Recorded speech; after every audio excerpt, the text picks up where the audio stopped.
Welcome to the Q&A for The Lost King. Tonight, we are fortunate to have the screenwriter, Academy Award nominated Jeff Pope joining us today to share some background on the film's creation, how it came to life, and so forth. So welcome, Jeff. And, as I was hinting at in the intro, in your introduction, we would love to hear the spark of how this really amazing, compelling, real life inspired film came to life.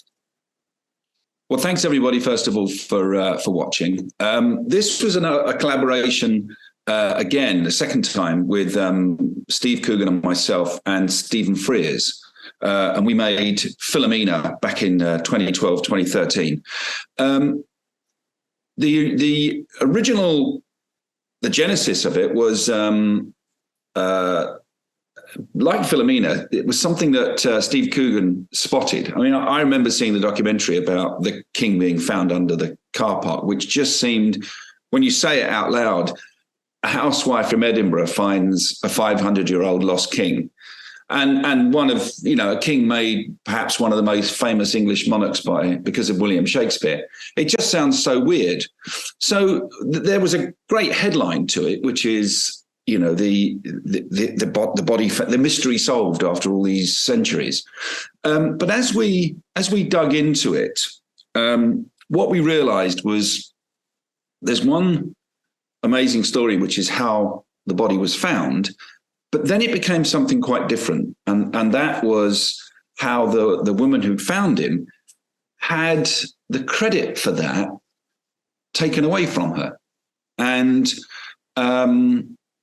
it wasn't. We didn't set out. After Philomena, let's find another story which has a woman as the protagonist who's, fighting against the forces of the establishment. But that's what presented itself to us. We realized that here was a story about a woman who was ignored, sidelined, ridiculed, not believed, but who stuck to it and who refused to accept, certainly in the case of Richard III, refused to accept anything less than best for him, which talks about that struggle to make sure he had the proper, he was buried with dignity, with a coat of arms, but also refused to be silenced herself. Mm-hmm. Yeah. And in terms of the resonance of these themes today. I mean, I really, it just lit up my brain and got me thinking very hard about, how purposeful this film that you've brought to life feels today. I mean, it's what we're talking about and reading about and hearing about in the news virtually daily. And I can see how there's like a little bit of a, perhaps at the risk of overstating it, like a little bit of a mission to a film like this, in terms of your, we're in the States, not England.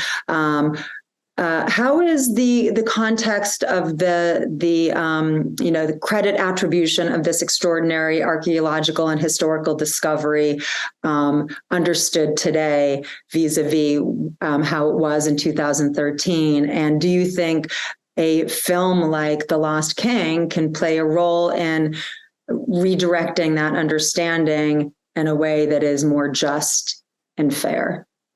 Yeah, I think what we realized very quickly as we started to go through this process was that this film really is a key, perhaps hopefully the end part of Philippa's journey. Mm-hmm. We've come under, principally Steve Coogan and myself, we've come under a lot of attack, criticism for the movie. There are certain forces out there who I can imagine. You've all seen it. You can see but I think what we did was hold up a mirror, and I think those people who should feel slightly uncomfortable about what happened, they don't like what they see in the mirror. Mm-hmm. And that's what the film is about. Philippa is not You're right. You talk about it being something which resonates with today. Well, let's examine. She's a mother of two, a single mother of two, and she's struggling to pay the bills, like a lot of women in that situation. She is happily divorced from her ex-husband. And so, we went with that. We thought, well, the cliche is that they're daggers drawn and there's a lot of enmity. But no, it was interesting to mine what actually happened with her and her husband, John. But the other thing about Philippa is that she's not an academic. She's not, well, she's a very clever woman, but she's not per se an intellectual. And as you see in the film, absolutely happened like that. The way that she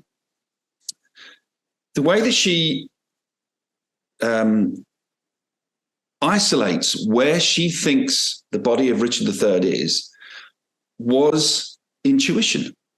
She had, she literally, that's exactly how it happened. She worked out from, her reading, completely self-taught. She's not a graduate or, she's not, doesn't come from that kind of academic background, but she did a lot of reading. She isolated an open space in the center of Leicester, which was promising.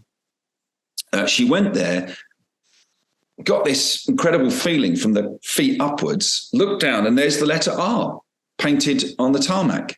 Yeah. And, it turned out that what does that mean? What does that mean? It's R for reserved. It's a social service. As we hear in the film. As you see in the film. Right. But that's where he was. Now you can't teach that. You can't. That's what throws the academics and the establishment into a complete tailspin. Right. Because hang on a minute. No. We there's a discipline to these things. You don't find people like that. Right.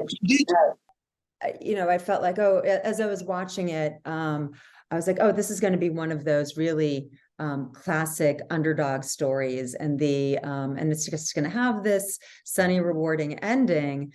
And the ending is, as bittersweet as it gets. She is right. She is 100% right. She achieves her mission, and the credit is just brazenly robbed from her.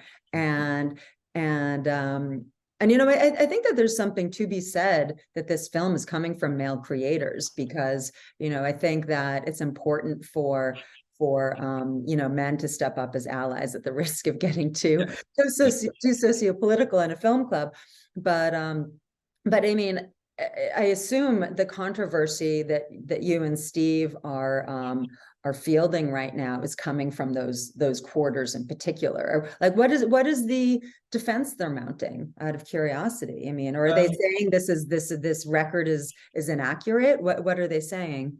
Well, it's very interesting. I mean, first thing to say is I ought to point out the key role that the producer Christine Langham played. Wasn't entirely, but you're right. I mean, Steve and I are guys, and we wrote, and Steve Frears directed. What has happened is that I think the establishment, and I think Leicester University feel threatened by Philippa, and they also saw this as an enormous opportunity to bang the drum for the university.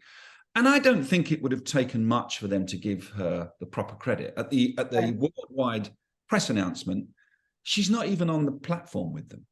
They make her sit in the audience. And it's so poor. So distasteful. Not only did she spark the project, she was an instrumental fundraiser, and I think yet another skill, on her part. Sarah, that's the nub of how I mean, Coogan and I have in a small way for the last 6 months since the release in the UK, we've been getting a bit of what Philippa's been getting for the last 10 years.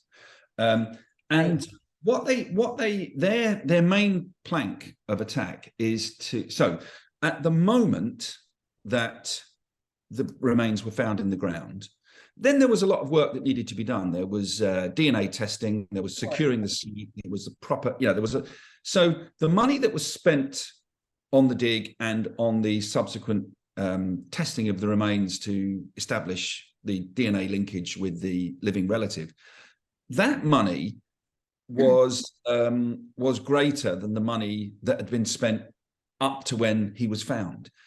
My point is, yes, okay, you Leicester University, yes, you pitched in when the success had become self-evident. Exactly, but what's it's in many ways it's okay. You're due some credit, but the lion's share of the credit is due to the woman who found him. Because what are you going to DNA test if you don't have any remains? Right.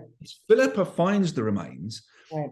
And if you remember the story, John Ashdown Hill, the late historian, he's the one who finds the DNA from the living relative. So you've got Philippa's DNA sample from the bones. You've got John Ashdown Hill's DNA sample from the living person, a long lost relative of Richard III. And what Leicester University did was put those two together, do the test, and they were a match. Well, okay, they're due some credit. Sure. But you can't, as they did in the aftermath, say, we found Richard III. Right. Philippa did. Right. All they needed to do was to acknowledge the role Philippa played. But it's shameful, really. They sidelined her and, kept her away and put themselves front and center. Right. Yeah. And I think it also begs the question of, why are we so hung up on calling someone an amateur?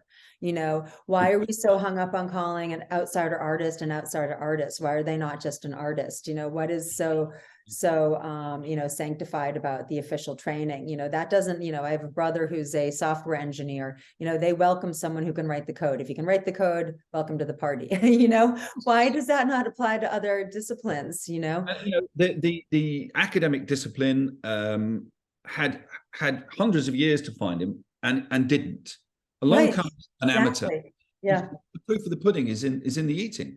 One of the lovely things about the whole project for Steve and I have talked about it a lot is that Philippa said something when she first saw the finished film and when it was released in the UK, and she said, I feel like I finally found my voice. And I think that's what the film does. We didn't set out to attack Leicester University or any other academics. We just set out to tell the story. Right. And if the story is uncomfortable viewing for them, well, that's because it's a mirror and they don't like what they're seeing. Right. No, I appreciate that. So I guess to that end, when you were writing that segment of the screenplay, I was thinking in my head, like, that must have been the most challenging bit of writing. Am I right? I'm curious to hear your perspective on that. And did you really just go for it, or did you feel like you had to really exercise some restraint or play the diplomat at all, or is that pretty unvarnished? I'm curious about that writing experience. Our process is to always go with what actually happened. So no, not to push it harder, not to get the machine gun out, but to the restraint, I think, is far more effective. Mm-hmm. And so that's what we did. We looked at everything. We spoke to Philippa. We looked. There's video online of that day when the announcement was made. And so we knew that we were on. We knew that we were on strong ground. We knew that if someone tried to say, "Oh, that's not fair, that didn't happen," which is what did happen, we could say, "Well, actually, there's a video. If you want to look at the video, you can see that Philippa is not sitting up on the platform with you. There you are. There's endless banners, self-congratulatory banners. Yeah, exactly. And there she is. She's sitting in the front, and that's the woman who found him. And it's a remarkable story. I think it's not. Yes, on one level, it's about yet again a woman being underestimated, a woman being overlooked. but also as you say, it's something that's not, in many respects, it's not gender specific. It's a normal person who had a really great idea and a lot of determination. Right. And she in this case, it's a she went for it, and it's a glorious success, you know, to find this king. And it was fascinating because, you know, in many respects, it was very difficult for her, because when you see the body of Richard lying in the ground, there is a curvature to his spine. And so initially she was quite ready to accept this, but her thinking was that although the Tudors loved to paint Richard III as a villain, and you know, to call him a Hunchback. Hunchback. Yeah. She thought, well, I'll find him. He will not have a hunched back, and therefore that will also go towards shooting down the notion that he murdered the princes in the Tower. So what she finds is a body with a curved spine. And so initially she's thinking, okay, I've just confirmed, you know, the Tudor propaganda about Richard. And so she did think, would it have been better if I'd left him in the ground? But in fact, what happened was, on closer analysis, Richard suffered from a condition called scoliosis, which is different from kyphosis. Kyphosis is when someone can't lift their head. They are hunched forward. Many people suffer from scoliosis, and when they're dressed, you wouldn't know. And that's why in his lifetime, there were no accounts of Richard having a hunched back. It's because he suffered from scoliosis, which, you know, when he was killed in battle and the body was stripped, you would have seen some, and that's where the myth arose, or not a myth, that's where the propaganda arose. Right. Interesting.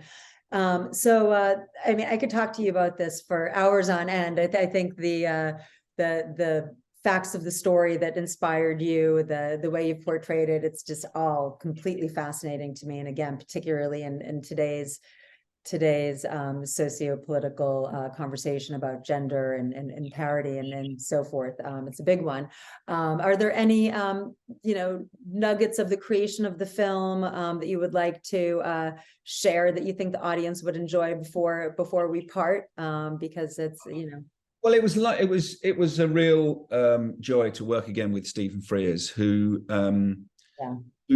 had in his, right from the beginning, he felt this was a really quirky story.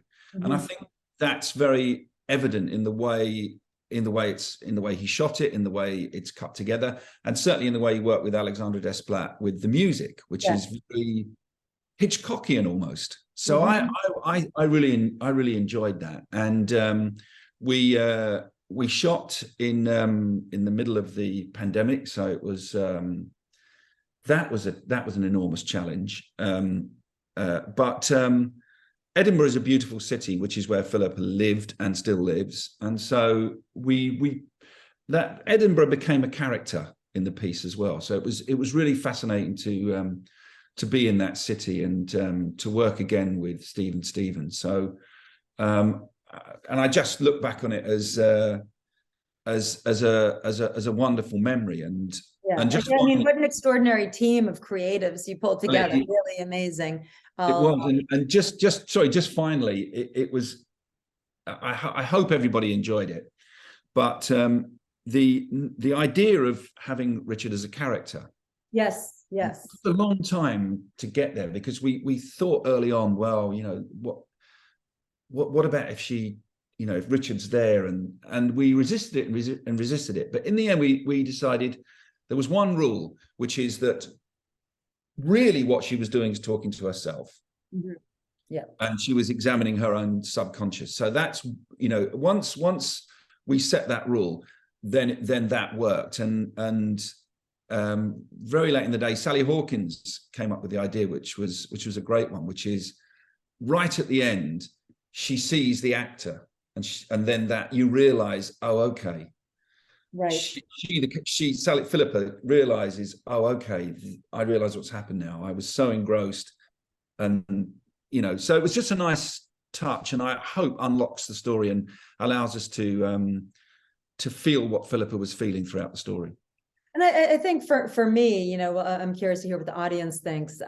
But for me, I just thought it was like, you know, the magic of filmmaking, the sort of the creativity that filmmaking invites, and you know, those you know, creative license like that, I think is what can help make a film and the experience of viewing it memorable. You know, I know I will take that aspect of what you brought to life with this story, because I think sometimes when you go too, you know, you should either go super verite, something like, you know, Bloody Sunday or Spotlight, or, you know, really, you know, sort of breathe some life into, you know, the real storytelling of it. And I think you did a really nice job with that aspect of sort of running with the story a little bit, that I think really worked. So, but anyway, thank you so much for your time this morning, Jeff. Like I said, I could talk about this ad nauseum, really. But I really wish you the best of the luck with the film's opening here in the States. I think we'll get a big audience, and you know, everyone tell your friends. It opens on March 24th in theaters, and I think it's gonna make a splash. All right, thanks again, Jeff. Thanks very much. Thanks, everybody. All right, take care. Bye.